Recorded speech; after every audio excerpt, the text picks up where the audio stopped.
We are Steve and Jill. Together, we've been buying and reselling land since the 90s. Our data-centric approach leaves our buyers asking, how can you sell it so cheap? Here on the Land Academy Show, We answer that and more. Steve and Jill here. hello. Welcome to the Land Academy Show, entertaining land investment talk. I'm Stephen Jack Butella. And I'm Jill DeWitt, broadcasting from sunny Southern California. Today's Jack Thursday, and I'm going to talk about how to get a girl like Jill. There's a lot of different ways this can go today. Yes, there are. I've pretty seriously piqued Jill's interest in this topic, and so I'll wait to fill her in and you after the question. Well, at least even the way you word it is okay. It's not like how to get by with a girl like Jill, just how to get through life. How to get over a girl How to like get over Jill. a girl like Jill. That's right. Yeah, depending how this goes, this is good. This is perfect. Depending how today goes, tomorrow may or may not be how to get over a girl like Jill. I love it. Yep, she's gone. That's awesome. Before we get into it, let's take a question posted by one of our members on the landinvestors.com online community. It's free, and please don't forget to subscribe on the Land Academy YouTube channel and comment on the shows you like. Josiah wrote, I have a good buddy who is a general contractor in Florida. He occasionally builds affordable housing. His cost to build a bread and butter basic SFR he buys after he buys the lot, and then even before he breaks ground, is about $80,000. Wow. On impact fees and permits. Sheesh. So even if he gets a lot for free, he can barely get a profit. My goodness. So Kevin went on to write, you know what? I had to pass on 5 acres inside a Missouri city property because the starter homes in the area would not support building anything but starter homes on small lots. I talked to a builder and explained that even if I gave him the land, he couldn't build a home there and make a profit without getting some grant money. So I said, if this 5 acres was up in here, you could build with plenty of margin, like $300,000 and up. And he said, oh yeah, it's just with that certain area. We do that too. Sometimes when we're on our Thursday calls and we're looking at deals, would you do this deal? And we're like, you'll notice sometimes there's areas that you just can't find comps, right? There's not a lot for sale, not a lot sold recently. And often I see it as a sign of celebration. But before I do that, I go, let's just see what the houses are going for. And if the houses are going for $1 million, then it is a sign of celebration. But if the houses are going for $85,000, it's not a sign of celebration, or less, sometimes even less. So this is what everybody's talking about here. There's times and there's just areas that, man, the way things are going right now, you can't build a house, for what it's selling for. This is in the rant section of Discord. These two members are makes sense. Longtime advanced members, both of them. Yeah. I've never in my entire career, in my 30-plus year professional career in real estate, heard the noise called affordable housing. And I think this is Jack Thursday, by the way. So I get to talk about stuff I want. Don't you every day? No, it's the Land Academy Show. Oh, yeah, it's you not do. The Jack Show. Even off camera, I think you're doing just fine. I have never heard anything like, it's just too, I can't afford to live there. Yeah. That's true. You can't afford to live there. Yeah. Well, wait a minute. I want to live there. All the cool stuff is right there. The ocean's there, the fun stuff, all the great restaurants are there. I can't afford to live there. Yeah. That's right. I can't afford to live there. Unless you want to work 3 jobs. Just like Jill and I, our entire professional lives until recently, we actually can afford to live there. You know what? There's a thing called downsizing. We've done that. There's stuff you need to do when you have to do them. Sorry. No, it's okay. I want this to really sink in. I do a lot of research before the Thursday call, and a lot of research, believe it or not, doesn't look like it, but I do for this show. And every other article that I read is we need more affordable housing. If we need more affordable housing, and I don't disagree, by the way, we do need more affordable housing, then we need our municipalities and our government in general to stop punishing all of us land investors and general contractors and general builders With these punishing us $80,000 with fees. impact fees and permits, by the way. Jill No and I buy a kidding. lot of real estate, and we don't go vertical on it. We don't build anything on it. Yeah. But we do subdivide it or minor split it into smaller properties and then resell the individual APNs. I've been doing this since the early 90s in several states. I can tell you now, used to be we could rewrite a description with a $50 fee, submit it. Thanks very much. You guys did great. Here's your new APNs. This could all happen in 2 weeks. And thanks for, involving yourself in our county. We appreciate it. Expanding our property tax base. You took one APN and made it 5 or 6, or whatever the numbers end up being. I just recently did one in the same county that I've been doing this for years and years and years. We had to do a survey. That took 4 months. It took a year to do the whole process. The survey was $25,000. We had all kinds of impact fees. And the county was great. They've always been great there. But I'll tell you, we probably spent $50,000 doing to get those 5 APNs versus $50. So the same people who I think are really complaining about lack of affordable housing they're the same people who believe that government should get bigger and government should be more involved in what we do, and they should generally make decisions for us because we can't apparently do it for ourselves. So can't have it both ways. Email Jack me. Thursday. Email me and please let me know which way you want it. Jack Thursday, I'm sitting on my hands. Go ahead. I'm pretty confident. No, it's okay. That's it. I'm just sitting on my hands. No, go ahead. No, seriously, it's fine. Today's topic, it's Jack Thursday, and you already know that. And I'm going to talk about how to get a girl like Jill. Before you have any hope of getting any girl, you need to do a few things. And they involve staring at yourself in the mirror and wondering what kind of girl you want. What do you have to offer? And if it all pans out the way you want it, like you have a plan, do you really want a girl like Jill? Anyway. What does that mean? Meaning, can you handle it? Oh, yeah. Be careful what you wish for. Yeah. The way that you get any girl is by, in my opinion. Is it really about that today?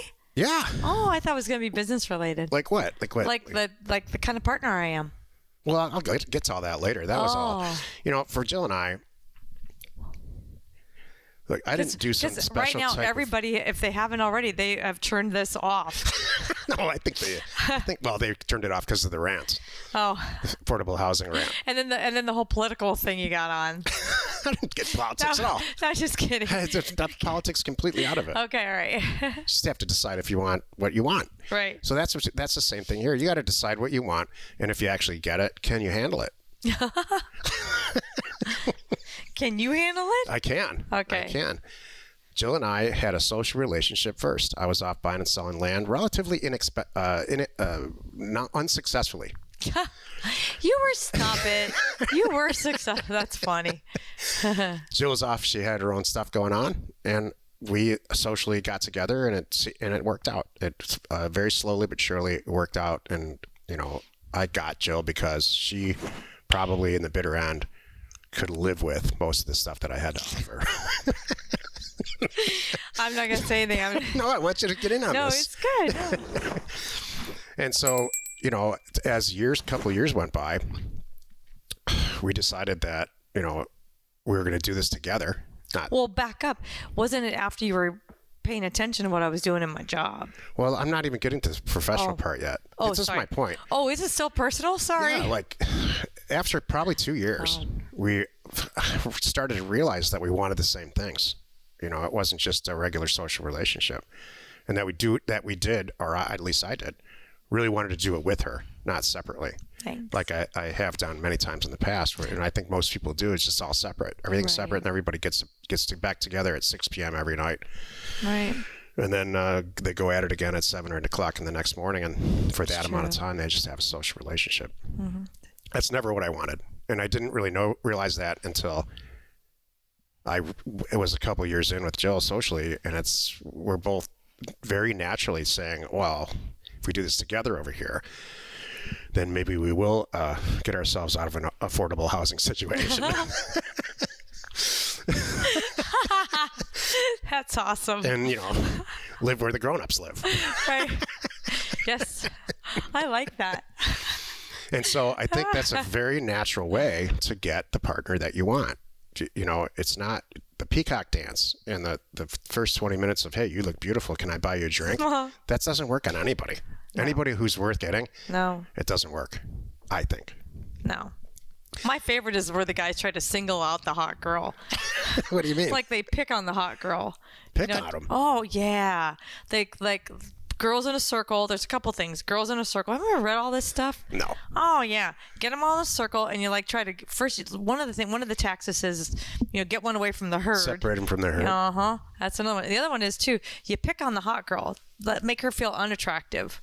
That's outrageous. How do you know this stuff? Oh, because haven't you read those books? There's no, books I don't read out any there. books on this at all. Oh yeah. Anyway. So you have to, you have to first ask yourself, do I want a girl like Jill? Because you would eat most guys up alive. Do you know that? Really? Yeah. Oh. You're intense, man. And I that's just a pure compliments. It's not a bad thing. All right. I get along with that, with your personality very, very well. I understand you have a type AAA personality. I think you expect a lot, but you also, your output just from an energy standpoint and a regular 8-hour day is extraordinary. You're just saying that because I went to F45 this morning? No, I mean, that's just the latest example of your obsession with that 45. So, which is all, obsessed. These are all compliments. There's nothing negative about it. Thanks. The flip side and I've been told this my entire life, the flip side is that you're in a relationship with somebody that's got a AAA personality, A-type personality, and you better get moving. You're either going to get run over or you're going to run next to somebody like Jill. You're going to get run over or you're going to get drugged behind. Yeah, and then that only lasts for so long. Yeah. You can't get drugged behind on anything. I know. You got to run next to her. Thank you. So the big issue is, do you want somebody like that? The big issue. The big issue. The big issue. I see a lot of people want a lot of stuff because they think it's cool. Like a girl like Jill, because it is cool. And then they get it, and it's just a disaster. I see that more often than I see not getting a girl, just failing at getting a girl like Jill. Thank you. Does any of this make sense at all? A little bit. Yeah, it does, actually. Well, I was thinking about you. So you can't keep up with me. Sometimes you push me, and you know that. Mm-hmm. Like today, when I don't want to be pushed. Like what happened today? We happen to be recording this early and getting ready to go. It's a good thing. I think we push each other, and I think that's healthy. Versus, what's healthy? We push each other. We certainly don't bring each other down, and we don't drag each other down. We do the opposite, which is great because I know couples that do that. Me too. In fact, I think that's the norm. Yeah, the more successful one is, the other one feels bad, and then it's just kind of, and then the other one doesn't want to do that or even share that with them. That's sad. I think it's a total. What you described is what I call the downward spiral. Yeah. Everybody gets together. Everyone's on the same page. One person grossly exceeds or excels. The other person is resentful because they're probably not spending as much time as they could or should. It's funny. I think you and I, too, have a healthy competition. We're both a little bit competitive. When I say a little bit, I'm being sarcastic. We have a lot of competition. You're going to one-up me over on this stuff. I'm going to one-up you on the deals. And then it's all going to be good, though. Think? Yeah. I never looked at it like competition. It kind of happens that way. I'm in competition with myself every single minute, but I don't know. I never thought of it that way. No, it's good. But thank you. This has been nice. I appreciate the show. And I'm sorry you had to listen to that. Happy you could join us today, and I'm apologizing now. Just kidding. Again, 5 days a week, you can find us here on the Land Academy Show. Tomorrow's Jill Friday. She's going to talk about the top 5 millionaire habits. You are not alone in your real estate ambition. And these are not necessarily like, we all know them. But it's, I really put some time into this. You read an article and it had dumb stuff in there. And we're like, that's stupid.